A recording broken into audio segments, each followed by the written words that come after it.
সম্মানিত হাজরিন, আল্লাহ বলছেন ওয়াসজুদ ওয়াক্তারিব, সিজদা দিলেই আমার নিকটবর্তী হওয়া যাবে। সুবহানাল্লাহ পড়েন। তাহলে সিজদা দিতে রাজি আসি নাকি নাই?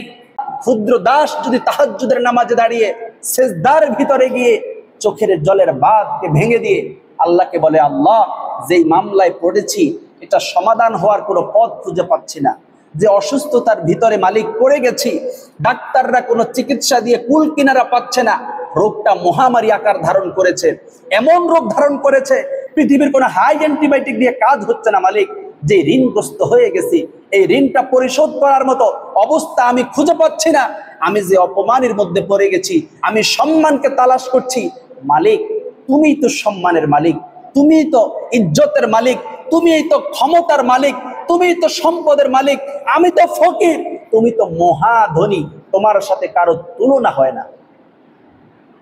তুমি বলেছো সিজদা দিলে তোমার কাছে আসা যায়, তোমার হাবিব বলেছেন তাহাজ্জুদের সিজদাটা অত্যন্ত দামি সিজদা, এই জন্য আমি সবাইকে রেখে আমি এই সিজদার মধ্যে এসে তোমার কাছে চাচ্ছি।